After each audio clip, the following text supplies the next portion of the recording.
UNLV. We'll start with Coach, and we'll open it up for questions. All right, well, glad to be back into a normal week and getting ready to play. So the bye week was great. One of the biggest things you try to take advantage of is go back and look at yourself. What did you do well? What did you do bad? Some of the self-scout, and let some of your players get back to the fundamentals of the game. Some of your guys that are a little bit banged up, let those guys hopefully get healthy. And so I think we took advantage of it. The concern is the rhythm. You know, you're in a rhythm, you're playing, you're in a normal week. For the most part for us, week in and week out, then you take some time off. So I hope our guys show up, and I thought they did last night, but they show up this week ready to practice and to go out there and get themselves prepared to play on Saturday night. You guys know about Zeke Noah, and he did tear his ACL. He did have a wrist injury, but more so the ACL is the one that we're all concerned about, and that's going to keep him out for the season. He will get surgery this Wednesday to repair that, and I think as far as the knee goes, it was just the ACL, but when they get in there and do the surgery, it's still a long recovery. He's done that before. Now, he missed his freshman year because of an ACL, had to redshirt that season, so we'll see how that goes down the road. But bummer, to say the least. You know, when your guys go out there and they work so hard and there's going to be injuries in football. There might be an ankle, there might be a shoulder, there might be some things that take a few weeks for them to get back, but the season's not over, and when your season ends, that's really hard because you spend so much time preparing yourself to go play. And you, in your mind, you're going to play the whole year. You're a starter especially. You're preparing yourself for an entire season, and then bam, it gets taken away from you. Now, the one thing, the silver lining in this for our players that have been injured is we keep them involved. They're a part of the team. They're going to do things for us to help their teammates and to help us to still be successful, but he's not going to be able to participate for some time now, and that's difficult, you know, for our players too. But the game of football, you move on, you get the next guy up, and so the guys behind him, they'll get their opportunity to play, and Zeke's going to be a big part of their success as well. And you know, wish him a speedy recovery as he gets himself back and healthy. And the one thing I know about Zeke, he's going to work, and he's going to get himself right back into it as soon as the doctors let him to start this recovery process. And he'll be back, and we'll get him back like we did Riley Wimpy. Riley Wimpy went through it. Some guys on our team went through it. They've been back out there playing, but you know, it's something he's been through, and so I think he can expect, you know, and understands what to expect. But still a difficult thing for these guys when they get injured. As far as that, you know, and playing UNLV, you know, we watched those guys, got a chance to see their games, got a chance to watch the last game, and, you know, with that bye week. And for us right now, it's really, we've got to get ourselves prepared to play. We got to travel, which we haven't done in a while. And we did it the one time, it was under such crazy circumstances. I don't think we've really had a true travel day. So our team hasn't traveled yet. We're going to get on a plane Friday. We're going to fly over there. We're going to have our meetings. We'll see what we do on Friday night, and we get ready to play. So some of these new guys, with what was going on at the Florida State game, and it was such an early game too, how do we handle ourselves on the road? And there's going to be a lot of family members there. It's in Vegas, so there's a lot of people that go to that game. How do we handle ourselves? And to me, that's one of the things I want to find out about this football team is what's that night before the game going to look like? And are we going to stay focused? Are we going to be ready to play? Are we going to take all this work that we've been putting in and go showcase it on Saturday night to the best of our ability? Don't know that. And I think our focus is right. I think our leadership is there, but we still have to go out there and prove that. And fully expect UNLV. I know they got a couple guys banged up. Their quarterback, their running back, I've heard that. Do expect those guys to play. They're really good players. They're competitive players. So I imagine they will get themselves healthy and ready to go and want to be out there on Saturday night. So we got to handle some different schemes of what they do offensively. You know, with the two quarterbacks, we've seen both those guys play. Their running game is really strong. I think on special teams, they play extremely hard and physical, and they have to be ready for that. And then on the offense or the defensive side, multiple. We've seen a lot of different styles of defense this year, and I don't imagine that to be any different. They've had a few different game plans for some teams, which They do a really good job of that. So I don't know what the game plan is going to be for us, but we're going to have to be ready to adjust and see what they decide to come out and play against the Broncos. So with that, it's more about us. It's more about just getting ourselves back into a groove and really focused for Tuesday's practice and just trying to be great at that and just keeping that mentality each day. And so far with our guys, they got a couple days off, which was good. I feel like the energy is there, but at the same time, you know, hopefully guys are in here today studying. They're in doing the work tonight, getting prepared for Tuesday's practice. If we do that, we're getting better. If we don't do that, then, you know, we leave a lot up to chance, and that's not how we want to do things. So we got questions.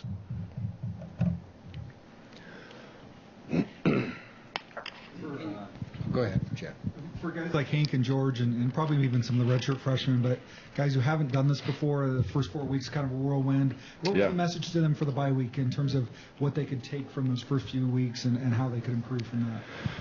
Yeah, well, a lot. Yeah, these guys are still – we really haven't backed off as far as the development piece and took a deep breath. They're still pushing these guys. You know, those young guys, too, we're at that 4 games now, right? And I asked the staff if we were good with continuing with Hank through the 5th game and all that, and everybody agreed that we were good, and George was the same way, and JL was the same way. So these young guys – but that's really for us, I mean, that's really something that we have to spend time on and just say, all right, are we ready to do this? And it's pretty obvious, but so we don't burn somebody's redshirt year for limited opportunities. These guys are going to play. There's a few other guys that have had a couple games, and we're focused on that as well, but we want to make sure that guys are going to be out there and contributing significantly. As far as their development, you know, we really went back and went back to the fundamentals. We kind of took an approach like we do in fall camp and just get back to the basics. And there's so many things that they've learned in the first 4 games. You could overwhelm young players and really all of our team, to be honest with you. You could overwhelm them with all these things have to be fixed in 1 week. It's not going to happen. Like, let's just go back to these 2 things that are most significant, and we'll focus on that, and we'll get better at it, and then we'll continue on with the development piece. And that's really been the message for the whole team, is that the biggest thing for our team, too, is just our preparation. Like, what are we doing week in and week out to get ourselves prepared? And I think our really good players, I think you see that in how they perform. They're in here studying film, they practice hard, and they get themselves ready to go each day. Really good players come out on Tuesday and they practice really well because they're prepared. Some of the other players that are good players for us, at times, I would say our consistency is not where it needs to be that way. And really it comes back to how do you prepare. You know, I hit a few guys up this morning, and, you know, it's not real early in the morning, but, you know, they don't have class in the morning, and they're just hanging around in bed. And it's like, why aren't you not over here studying some film? Because you're not in a position to be that type of player that you can just show up. And they're guys that are kind of fringe guys and all that, and then guys wonder why they don't play. They wonder why they're not more successful. They wonder why they don't get the reps in practice, because you ask them what the play is, and they look at you, and it's right there in front of you. You have the signals are right there. The call was right there. Coaches are telling you the play. So to me, we need to prepare as a team a whole lot better. That's been more of a message, is guys need to come in here and study. And older guys need to teach younger guys how to do that, because for whatever reason, younger guys, and I don't know if it's just how they've developed through high school and all that, they don't think they have to watch and study film. They just think they can show up and go operate, and that's not how it is. And then they stand on the sideline, and they're all looking, they want to play. You know, they don't understand why, and it's like, well, you don't know what you're doing. How are we going to put you out there? No one's going to put a guy out there who doesn't know what he's doing. So the physical piece, we worked on tackling, we worked on catching the ball, we worked on blocking, we worked on footwork for all positions, we worked on stances, which I think is something that gets neglected way too often. You start the first day of fall camp and everybody talks about stances, and then you stop doing it. And then you go out there, and if you have a poor stance, you have a poor play, in my opinion. But the preparation piece, we talk about how we prepare ourselves. We're better with most of our team, but there's still a majority of our guys that is not sinking in on how to do that right. And so we can go through the same motions and go out there and have a team more prepared than us, and it'll show up in the game. And I looked at that UNC and Clemson game, right? I watched that. I told the team and the staff I felt a little guilty. I've had more Saturdays of watching football than I ever have early at this time of year in my life, right? Because of our schedule. So you just watch teams, and you watch those teams like UNC. They get beat by App State. Why? I don't know. But then they go play Clemson right down to the wire, and they're one play away from winning the game. Why is that? All of a sudden the athletes just got better. They fed them something different. They hydrated these guys, and that's not it. They just prepared differently. And that's the message. It's just how do you get that through to somebody week in and week out, and not just in football, but to get yourself ready to go. And a guy like Zeke goes down, and then all of a sudden is a DJ Schramm. What's that going to look like when he goes out there? Is it going to be that, oh crap, I have to play, or is it like, boom, I've been waiting for this. I'm waiting for my opportunity. And then guys that do that, when they get it, and we have a number of players that are been very good for us and playing the next level, you get that opportunity, and all of a sudden you shine because you're ready. And if you don't, your performance and your anxiety level, your anxiety is so high because you have to perform, your performance drops because you haven't prepared yourself. So that's been the main focus, is how do we do that? And with coaches and players and everybody, I just think if we sit back and assume what we've done is good enough, based off what I've seen from our football team, we've won games, but I think sometimes that can be, I think the wins, somebody said it's like deodorant, right? It just kind of covers up the stuff that stinks, and I don't know who said that, but I saw it the other day, and I'm like, that's exactly it, because there's a bunch of things that stink, and if you don't correct them or address them, then they're gonna come back and get you. So I hope that message was made clear over the bye week, more importantly than anything else. I don't know if you can tell us, but can you tell us if the bye week has brought DeAndre Pierce and John Ojukwu any closer to getting back on the field? It has. It absolutely has. Yeah, DeAndre has practiced. John Ojukwu has practiced. And I don't know exactly what that means this week, but they have been practicing. And they've been practicing kind of in controlled conditions. So as far as those guys just cutting it loose, we'll see where they are on Tuesday. I think we'll still be working them into a full practice, full speed, and taking the reps like you need to on a Tuesday practice. But I do think there's a really good chance by the end of the week those guys are playing. So the bye week has helped us in that area. And those two guys, too, I'll say this about John and DeAndre, those two guys are tough dudes. I don't think they're pain-free by any means, but I know they want to play. And it's our job to make sure that we're able to let them play at the level they need to. They're going to push themselves, and they've been doing that. And this week will be a big test for how far they've come and are they ready to play Saturday. It's one of those weird seasons where you guys have 2 bye weeks. Does that kind of help you break the schedule up into different sections, and how do you feel in general about having 2 bye weeks in a season? Well, I haven't had it, and it seems like, I don't know if we've had it before or not. Right now, the first one, it was fine. It's kind of the core of a season's over, right? You can take that and you can look at what you've done, and you do get a chance to address a lot of things that we need to work on. There's a lot of stuff from, what we've done staff to on the field performance and all that, and we're working on it as coaches. We have all those things that we're ready to address. We didn't do them all together, but we know what they are, and it gave us a chance to really study that and look at ourselves and see what direction we're headed. And for the players, I think it gives those guys a chance to get a little bit better as far as just feeling healthy. And we've had some physical games. You talk about all 4 games we played, and they've been physical. Even Portland State. Portland State came in here, and I know they got beat, but they came in here and gave us their A game.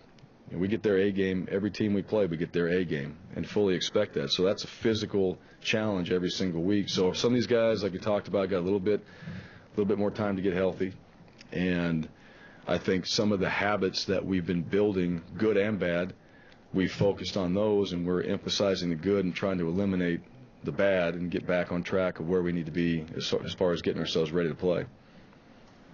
You already addressed Zeke's injury, but with that, I think you mentioned a guy like DJ Schramm, but who are those guys that kind of have to step up, and do you maybe try to don't want to say move positions or anything like that, but try to, make up for it by mixing guys up and stuff like that? We're not where we have to mix guys up right now, but a guy like DJ Schramm, yes. So the guys that have to step up and will step up, Brandon Hawkins, who's been playing, all right, Bruno DeRose, who's been playing for us. These guys have played, so now it's their chance to carry the flag, and they're going to get more reps, and they're going to be in the game plan more. But then a guy like DJ Schramm, now you're elevated into a position where you're starting to get a little bit of reps in practice. A guy like Phil Mills, who since he's been here, he's been injured too, and he's finally getting a chance to get out there and play. But those guys like DJ and Phil, they haven't had the repetition as these other guys have. Now, there's no excuse for that because they can mentally prepare themselves to get as many mental reps as they can, and then when they go out there and perform and they're 3 or 4 reps in practice, make them count. So those guys are definitely involved now in the game plan and the rotation a little bit, but they weren't even involved before at all. So now they're in it some. And to me, like that, as a player, unfortunately somebody goes down, but now as one of those backup guys, now you have a little sliver of hope of getting in there. Will make it count. And those are the kind of guys that have to be prepared to do that.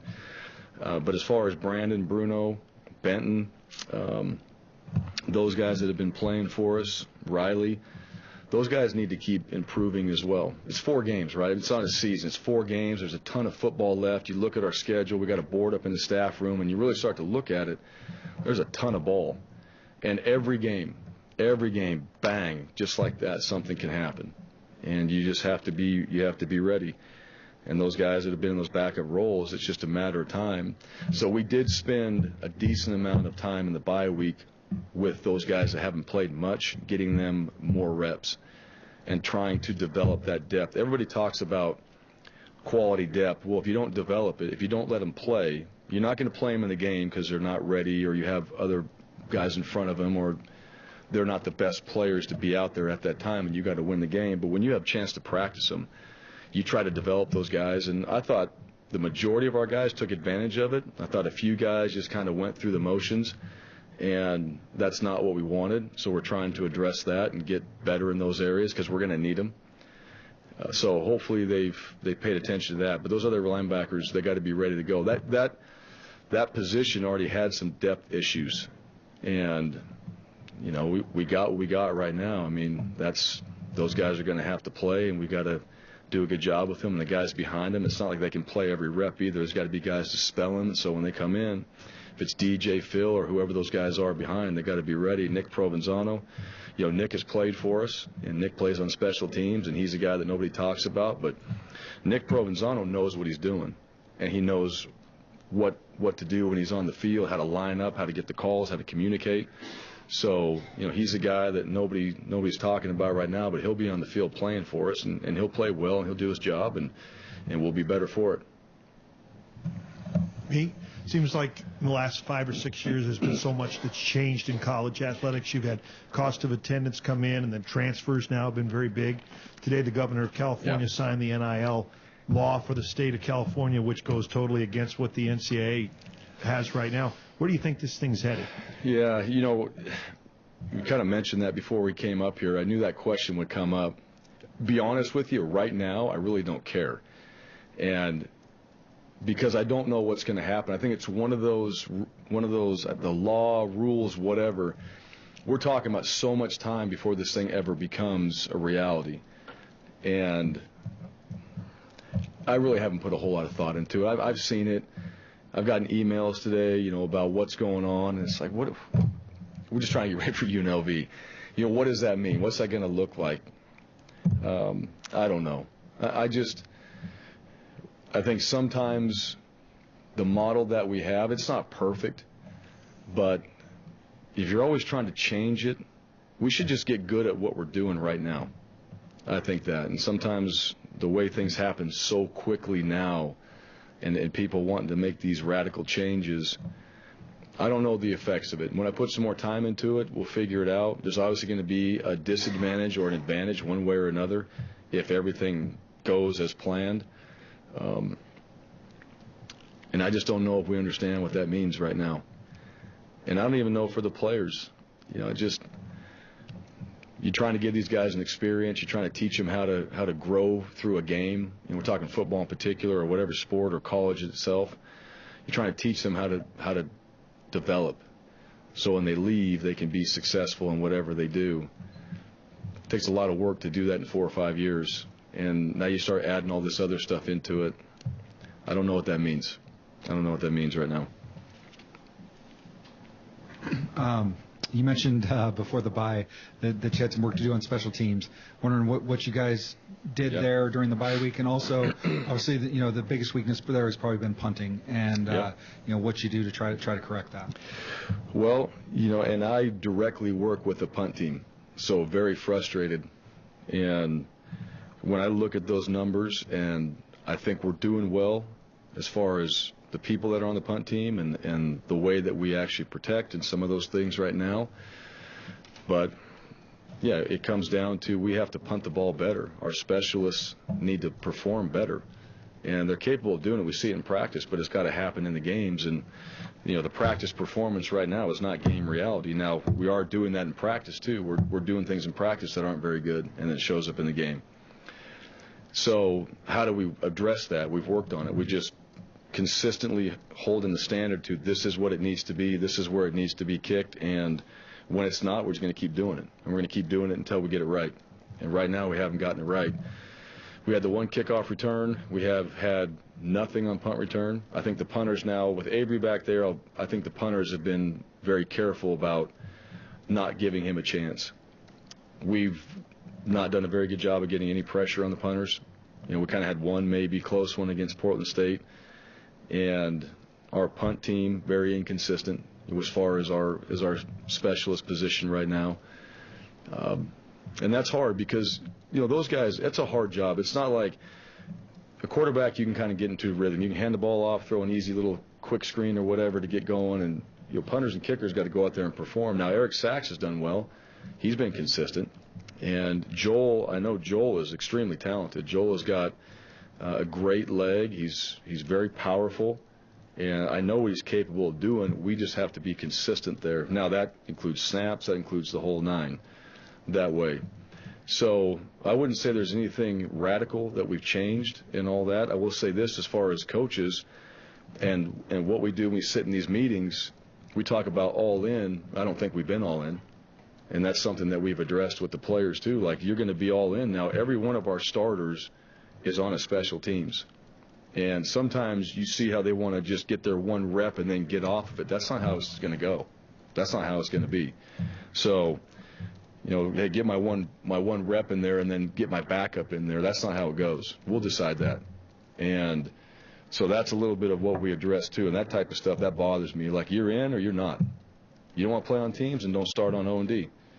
One way or another, because we're trying to make an emphasis on our special teams improving. And so far, a couple areas we have, but I wouldn't say we've made the type of strides that we want to on special teams. And the frustrating part is we spend a lot of time on it.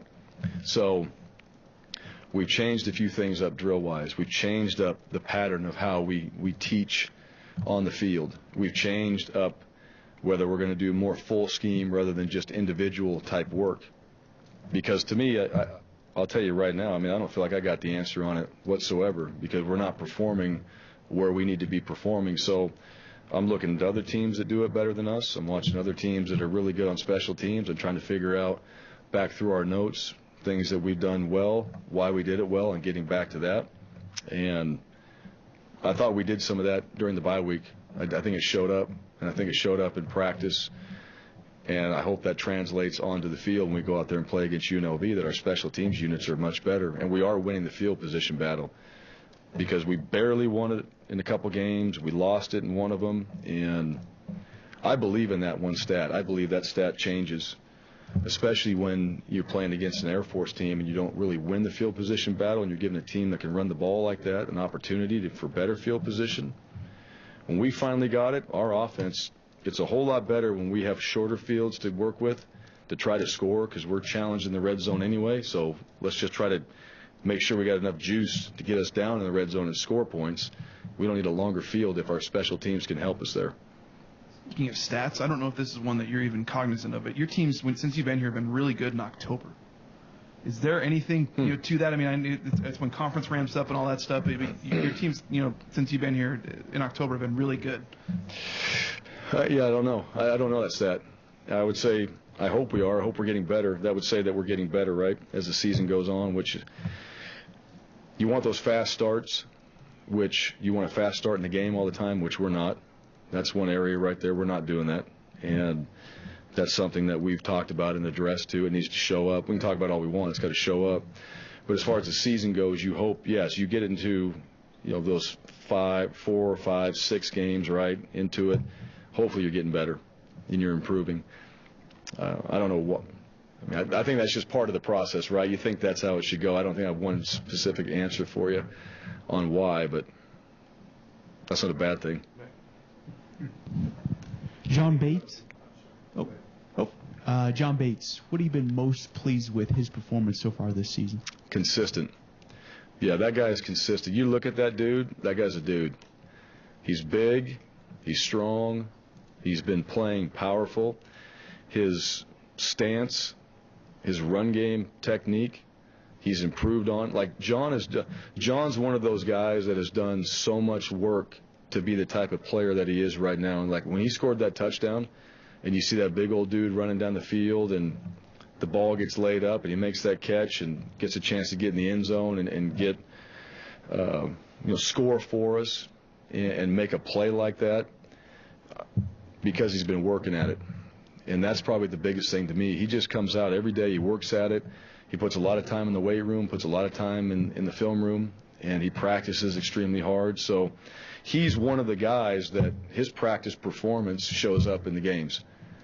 He's one of those guys. And to me, like that, I love that because we spend more time practicing. I love practice. I love practice. I love the process. I love everything that leads up to the game. And I do like the games as well. All right, so don't get me wrong, but I enjoy everything leading up to the game, and he's one of those guys that I think enjoys that as well. I know guys love playing, but he does it like a lot of our really good players. He prepares himself, and then it shows up. But we're not able to run the ball very effectively if he doesn't do his part, and then you're able to throw the ball to him, do a few things that way, and like a true tight end, when you got a guy like that that's dangerous, I would say, he can block in the run game, he can do some things in the pass game, he can be dangerous because he can do those two things. Starts on special teams for us. That's the type of player that we're looking for here, and he's got the size and the ability to go out there and be one of the better players at his position. You want a bunch of guys like that. Look at UNLV. What stands out? Offense, defense, special teams. Are a couple things that you think they do really well? Special teams, they play hard. That's the one thing. I think the physicality of their special teams, that stands out.